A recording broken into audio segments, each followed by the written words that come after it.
Bueno, entonces esta es para ordenarnos la segunda clase de microeconomía. Primera parte de la segunda clase de microeconomía. Y así como en la clase 1 hicimos simplemente un esquema básico de introducción al esquema de las ideas económicas, hoy vamos a comenzar con los conceptos básicos de la teoría neoclásica. Ahora, los que participaron de la primera clase por lo menos pueden ubicarse en qué es la teoría neoclásica, a dónde se ubica en la historia. Y son temas que ustedes vieron en economía de primer año, pero que sin embargo cuando uno empieza a repasarlos y a profundizarlos, descubre cosas nuevas. Por eso es que lo vamos a ver no rapidito, sino paso a paso, detalladamente, y vamos a usar como mínimo 3 viernes para ese apunte. Vamos a compartir pantalla, así empezamos. No está la pantalla del mail, pantalla del apunte. Acá está, ¿se ve que es el apunte de circuito económico? Ok. Bien, entonces, vamos a comenzar con recordando esto que ustedes conocen muy bien, el flujo circular de la renta.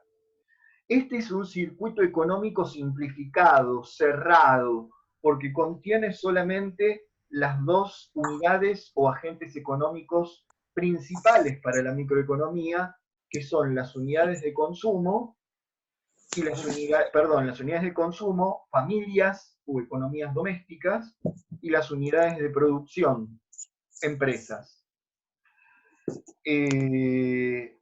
Después vamos a ver un poquitito que a empresas y familias en un circuito económico completo se agregan otros sectores que también son agentes económicos, como el Estado. Acá dice gobierno porque esto lo copié y pegué de internet, pero yo hubiera puesto Estado, sector público. El gobierno es el que administra el Estado, pero a mí me interesa el Estado. Sector externo, o sea, el resto de los países, y sector financiero o bancos. Pero empecemos por recordar y profundizar algunas cositas del circuito económico simple o cerrado. Cerrado porque le falta todo el sector externo, además del sector bancario y el sector público. Entonces, ustedes habrán visto, si no lo tienen escrito en la parte de arriba del apunte, que cuando uno explica este flujo circular de la renta, hay flujos reales, como dice acá, las flechas enteras, porque se refieren a bienes o servicios. La palabra real viene de cosa. Y flujos nominales, o yo los llamaría monetarios, porque no son de bienes y servicios, sino que son de dinero. Las flechas enteras, entonces, son flujos reales de bienes y servicios, y las flechas punteadas son flujos nominales o monetarios, o sea, de dinero. Y el circuito económico lo podemos empezar a explicar así. Podemos decir que las empresas o productores, en el lenguaje neoclásico llamamos productores a las empresas. Ojo que cuando empiezan a leer el otro apunte, el de Marx, Mandel Ernest, en el libro sobre Marx, llama productores a los obreros, porque claro, son los que realmente trabajan. Pero bueno, en la teoría neoclásica llamamos productores a las empresas. Las empresas, arranco con el circuito concretamente, las empresas nos ofrecen bienes y servicios a las unidades de consumo o economías domésticas. Reitero, las empresas nos ofrecen los bienes y servicios que producen a la unidad de consumo que somos las familias o economías domésticas en el lenguaje económico. Las familias demandamos esos bienes y servicios y pagamos por esos bienes y servicios un precio en dinero. Yo acá pondría precio en dinero, pero bueno, es lo mismo, pago, dice. Pagamos por esos bienes y servicios un precio en dinero. Ahora, fíjense qué interesante, el circuito tiene que tener otra parte, porque para poder pagar ese precio en dinero, necesitamos tener ese dinero, necesitamos tener un ingreso. Ese ingreso, que en este gráfico se llama pago por los factores de la producción, es el ingreso que obtenemos los integrantes de las economías domésticas por ofrecerle acá abajo a las empresas los factores de la producción. Entonces, quiere decir que para pagar este precio en dinero, las familias, remarco sobre la misma línea, las familias le ofrecemos a las empresas, acá dice los servicios de los factores de la producción, se refiere a la tierra, el capital y el trabajo. Recuerden que los factores de la producción son tierra, capital y trabajo. Y cada una de las familias, cada uno de nosotros, ofrece distintos factores de la producción. Quería volver acá. Los que ofrecemos nuestro trabajo, que somos la mayor parte de la población, recibimos como ingreso, vuelvo a marcar acá, los que aportamos el trabajo, recibimos como ingreso el salario o sueldo. Los capitalistas, las familias que están acá estamos todos, pero las familias que son dueñas de las empresas o unidades de producción, reciben por aportar el capital, reciben como remuneración o como ingreso las ganancias o beneficios de las empresas. Y los que aportan la tierra reciben los alquileres o rentas de la tierra. Entonces, para resumir y tratar de ser concreto, vamos a trabajar con la idea, con el concepto de 3 factores de la producción, porque algunos consideran que hay más factores de la producción, por ejemplo, la tecnología o el gerenciamiento. Para mí la tecnología es parte del capital y el gerenciamiento es parte del trabajo, porque un gerente no deja de ser un trabajador, es un trabajador que también recibe un salario. Entonces, tenemos 3 factores de la producción, tierra, capital y trabajo. Las familias dijimos que somos oferentes de factores de la producción, ojo con eso que es importante, así como somos demandantes de los bienes y servicios que las empresas producen, somos oferentes, ahí las cosas se invierten, somos oferentes de nuestro trabajo, les ofrecemos nuestro trabajo y las empresas son los que demandan o contratan nuestro trabajo. Y este resumen que es importantísimo. La palabra ingreso en economía tiene 3 formas distintas de ingreso. Ingreso abarca a salarios, a ganancias y a rentas. Yo no puedo utilizar la palabra ingreso como sinónimo de rentas. Hay que tener cuidado con las traducciones en los libros. Si alguno de ustedes tiene Samuelson o Lipsey, cualquier libro de economía, como están traducidos del inglés al castellano y a veces mal traducidos, utiliza la palabra renta como sinónimo de ingreso. No, ingreso puede ser salario, ganancias o rentas. El ingreso que recibimos se va a llamar salario o sueldo cuando lo recibimos por aportar el trabajo. El ingreso se va a llamar ganancia o beneficio cuando lo recibe el capitalista por aportar el capital. Y el ingreso se va a llamar renta cuando lo recibe el terrateniente o el dueño de la tierra por aportar ese factor de la producción. Entonces la palabra ingreso es abarcativa de salario, de ganancias y de rentas, pero no es sinónimo, es abarcativa de 3 tipos de ingreso diferentes. Hay 3 tipos de ingreso diferentes: salarios, beneficios de las empresas y rentas de la tierra. ¿Alguna pregunta que quieran hacer con respecto a este gráfico que vieron el año pasado en Economía 1 y que se llama flujo circular de la renta o circuito económico simple? No. Bien. Cuando tengan alguna pregunta, díganme sí enseguida, así yo dejo de hablar y escucho la pregunta. Si no, sigo. Y sigo con esto. Esto no lo tienen que conocer ahora completo, Simplemente se los muestro para que tengan una idea de cuántos temas más vamos a ver el año que viene en macroeconomía.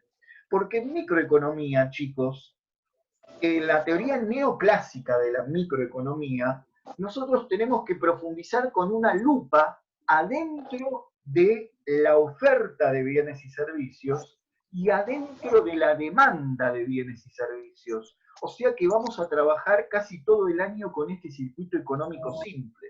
Micro, ustedes saben que significa pequeño, mirado con un microscopio. Y la microeconomía se enfoca en eso. En cambio, la macroeconomía se enfoca a nivel global en las variables económicas de todo un país o del mundo. Entonces, por lo menos quiero que conozcan, no sé si alguna vez lo vieron, el circuito económico complejo o completo, que ven que están las familias y las empresas. Esta partecita viene a ser esto, familias y empresas. Y también, por supuesto, acá dice que las empresas nos ofrecen bienes y servicios y que las familias los consumimos, dice, utiliza la palabra consumo. Sería el pago en dinero que le hacemos a las empresas para comprar esos bienes y servicios. Y también dice que las empresas nos pagan un salario, una renta o una utilidad o beneficio por aportar los factores de la producción. Pero hay mucho más en este circuito. ¿Por qué?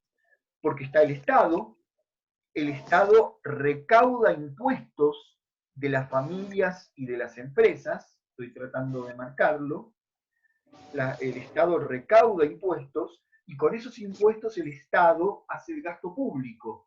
Básicamente le paga los salarios a las personas que trabajan en el Estado, docentes, médicos, empleados de seguridad, militares, y compra bienes y servicios a las empresas. El Estado también es un consumidor cuando compra computadoras, ladrillos, alimentos para repartir a las familias más vulnerables. Todo eso y muchas cosas más forman parte del gasto público, que el Estado para realizar ese gasto necesita recaudar impuestos. Esto es el sector público, un tema que vamos a estudiar muchísimo el año que viene en macroeconomía. Después está el sector externo, otro tema de macroeconomía.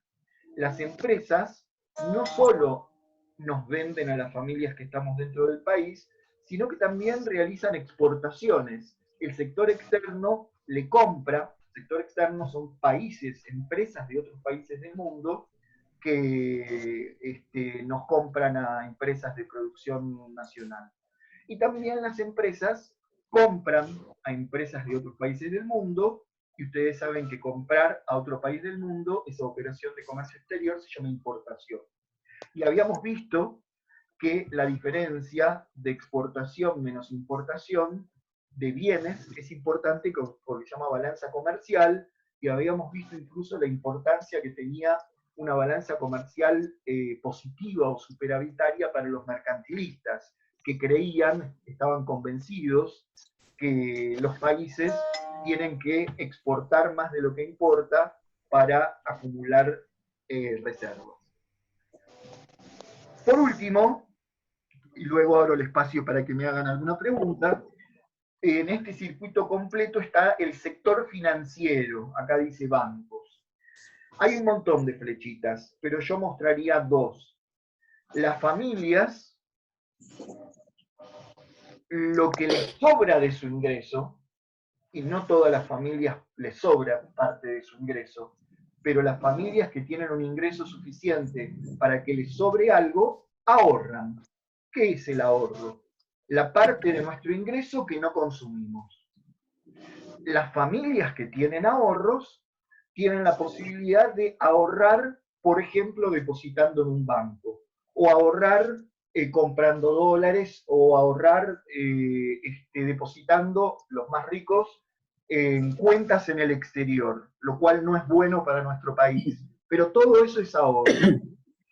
Ahora, en la medida que las familias ahorren depositando su dinero, sea en pesos o en dólares, en bancos de nuestro país, esos bancos le pueden prestar esos depósitos a nuestras empresas, y cuando nuestras empresas, atención, cuando nuestras empresas piden un préstamo, pero lo piden para comprar bienes de capital, están invirtiendo.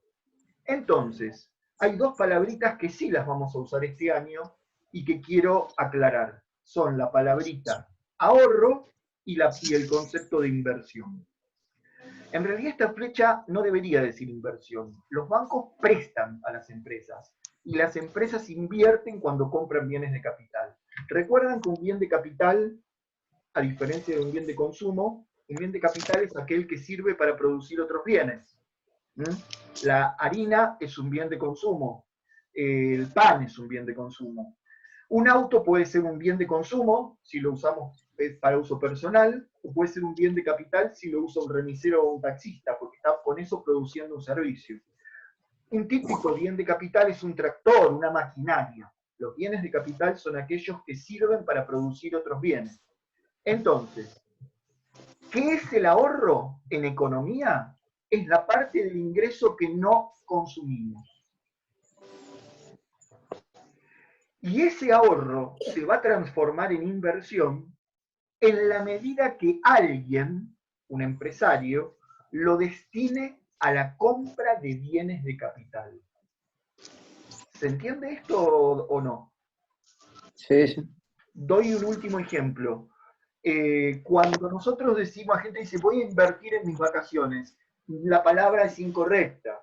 Voy a gastar, voy a consumir en mis vacaciones, voy a invertir en un auto, voy a gastar en un auto, chicos. El auto es una inversión solamente para el que lo compra para producir un bien o un servicio, no para el que lo compra para ir a pasear. Ese es el lenguaje económico. En contabilidad hay otro lenguaje. Un plazo fijo puede ser una inversión financiera. Pero entonces, depositar a plazo fijo un dinero en el banco, en economía se llama ahorrar. Y para que haya inversión tiene que haber ahorro. Imagínense una sociedad, una pequeña sociedad primitiva que se dedica a cultivar y a nada más. Y cuando cultiva, cuando siembra y después viene la cosecha, todo lo que cosecha se lo consume. Y al año siguiente no tiene ni semillas para volver a sembrar. Entonces es necesario que una parte de nuestra producción, en lugar de consumirla, la ahorremos, esa parte de lo que nos producimos o de lo que nos ingresa, que no lo consumimos, eso es el ahorro, para que lo dediquemos a invertir e invirtiendo podemos seguir produciendo al año siguiente. Esa es la importancia del concepto de inversión en un país.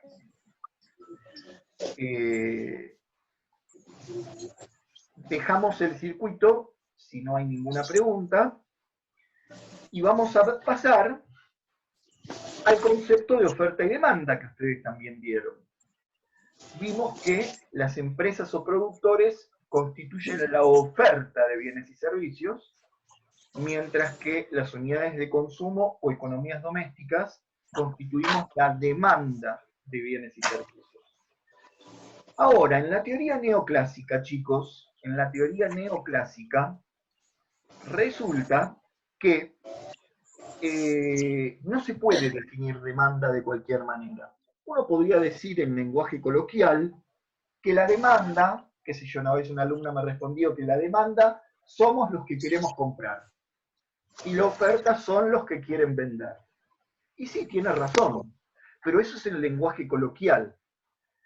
Para la teoría neoclásica de la economía, que yo les conté la vez pasada, que son los que hicieron estos modelos matemáticos y quisieron transformar, vamos a estudiar la economía a través de gráficos matemáticos, la demanda no se puede definir como, y son las personas que quieren comprar, porque para la teoría neoclásica, la demanda es una función matemática, y la oferta también es una función matemática.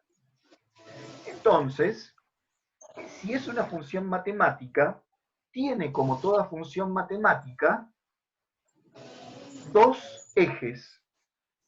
¿Se acuerdan que en matemática el eje de las y se llama eje de ordenadas y el eje de las x se llama eje de abscisas? En matemática, ojo, en matemática, este eje de abscisas o de las x es la variable independiente.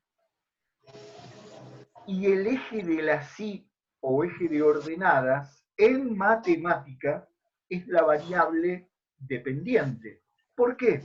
Porque según el valor que le pongamos a x, obtenemos un valor de y. Eso es en matemática. Pero los economistas dieron vuelta los ejes. Es como si este fuera el eje de las y y este el de las x. Este es el eje de la variable dependiente, porque la cantidad depende del precio. Si los estoy mareando, simplemente háganse esta pregunta. ¿El precio depende de la cantidad o la cantidad depende del precio en economía? A mí me parece que sí, de vuelta. Depende del precio en economía, ¿no? La cantidad demandada depende del precio. Entonces, quiere decir que en este eje está la variable dependiente, al revés que en matemática. La cantidad que depende del precio. Y el precio es la variable independiente. Primer punto que tenemos que tener claro para analizar este gráfico. Lo reitero una vez más. La cantidad demandada o después la cantidad ofrecida cuando veamos la oferta es la variable dependiente y depende del precio. Según la teoría neoclásica, chicos, otros con otras teorías esto lo podrían refutar, pero vamos a estudiar la teoría neoclásica. Entonces, vamos a definir demanda en el contexto de la teoría neoclásica como una función. Toda función relaciona dos variables. Entonces, la demanda es una función que relaciona una variable que es el precio de un bien o servicio con otra variable que es la cantidad de ese bien o de ese servicio que una persona está dispuesta a comprar según cómo va variando el precio. La ley de la demanda nos dice, como ustedes saben, que a mayor precio, menor es la cantidad demandada, y a menor precio, si el precio baja, aumenta o es mayor la cantidad demandada. Pero entonces, ojo con la definición. La demanda, si pedimos la definición de demanda, la demanda no es a mayor precio, menor cantidad demandada, y a menor precio, mayor cantidad demandada. Eso es la ley de la demanda. Por eso les pido precisión en el lenguaje que usamos. Eso es la ley de la demanda para los neoclásicos. A mayor precio, menor cantidad demandada. Si el precio baja, aumenta la cantidad demandada. Esa es la ley, pero no es la definición de demanda. Los neoclásicos definen demanda como una función matemática, lo estoy repitiendo, que relaciona dos variables, precio con cantidad demandada del bien. Según cómo varía el precio, analiza cómo varía la cantidad demandada. ¿Se entiende? Yo sé que entienden la demanda, porque por algo aprobaron la cursada de economía de primero, pero estoy diferenciando, estoy puliendo un poco, que no es lo mismo demanda que cantidad demandada que ley de la demanda. Fíjense acá, permítanme un minuto más, aunque los aburra si ya lo saben. Cantidades demandadas hay un montón. Acá hay 4 marcadas, pero en realidad hay infinitas. Cada cantidad demandada le corresponde un precio. O mejor dicho, a cada precio le corresponde una cantidad demandada distinta. Por ejemplo, al precio más bajito que dice 2, le corresponde acá una cantidad demandada de 10. A cada precio le corresponde una cantidad demandada. La cantidad demandada es un puntito sobre el eje de abscisas. La cantidad demandada es un puntito. En cambio, la demanda es toda la función. Si yo digo que aumentó la demanda, chicos, es porque estoy diciendo que toda la curva de demanda se desplazó hacia arriba. Tema que vamos a ver luego, no en este momento. Si yo digo que aumentó la demanda, estoy diciendo que toda la demanda aumentó, que al mismo precio anterior los consumidores están dispuestos a demandar más. No confundamos un desplazamiento de la curva de demanda con un aumento de la cantidad demandada. Un desplazamiento de la curva de demanda, que lo vamos a ver más adelante, se puede dar, por ejemplo, porque aumentó el ingreso de todos los consumidores. Un factor exógeno a este modelo. Exógeno quiere decir que está por fuera de este gráfico. En este gráfico yo no mido el ingreso en ninguno de los dos ejes. Pero si aumentara el ingreso, el salario real de todos los consumidores, habría un desplazamiento hacia arriba de toda la curva de demanda. Eso sería un aumento de la demanda. En cambio, si ustedes me dicen que el precio del tomate bajó de 8 a 5 pesos y me dicen que por eso aumentó la demanda, está mal expresado. Si el precio bajó de 8 a 5 pesos, lo que aumentó no es la demanda, sino la cantidad demandada. ¿Se llega a entender esta diferencia de uso del lenguaje? Porque es un concepto distinto, demanda que cantidad demandada. ¿Lo dejo ahí o necesitan una explicación adicional? Está bien, está ok. Está ok, bárbaro. Desde la ley de la oferta, entonces voy un poquito más rápido con esto, porque es lo mismo pero al revés.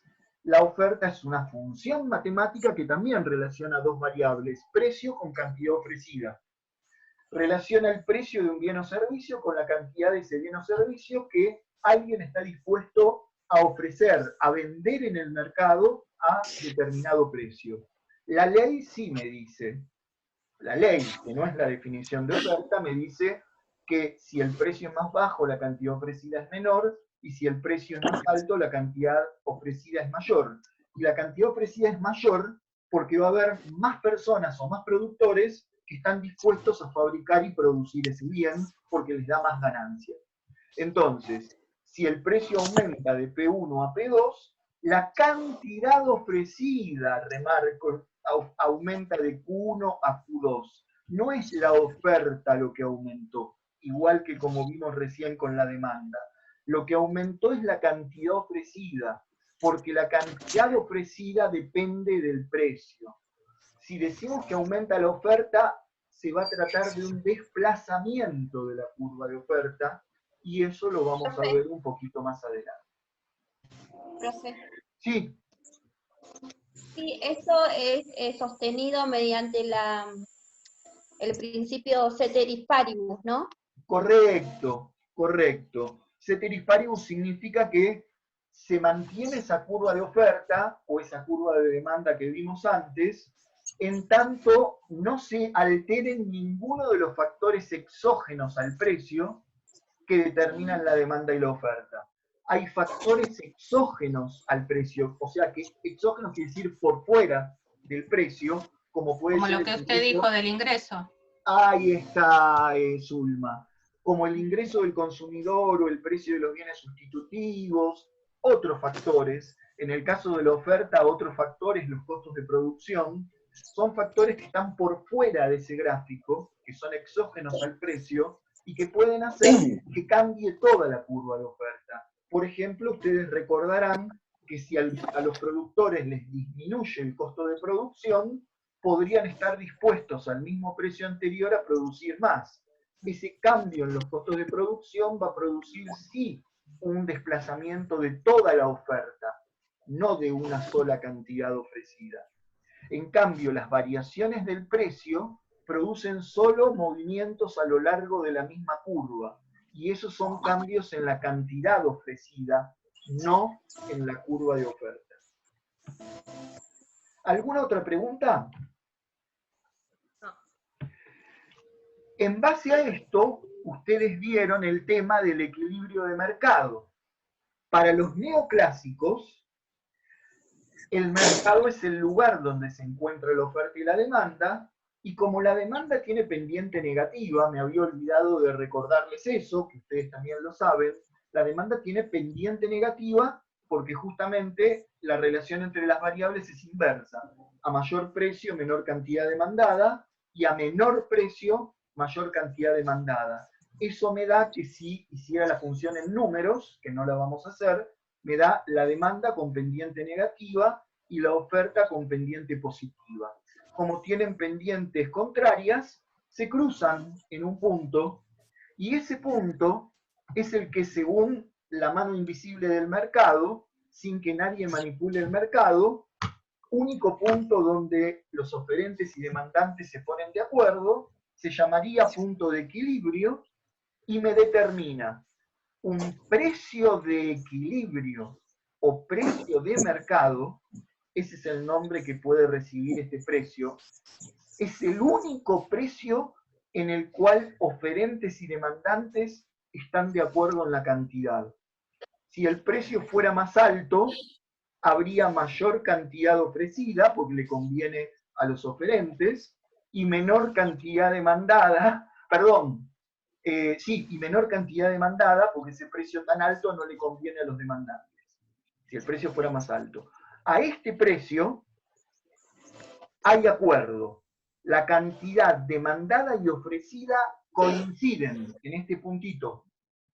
Por eso este precio se llama precio de equilibrio o precio de mercado, está escrito en el apunte, y esta cantidad, que es la única cantidad, el único punto en que coinciden la cantidad demandada y ofrecida, se llama cantidad de equilibrio o cantidad comercializada.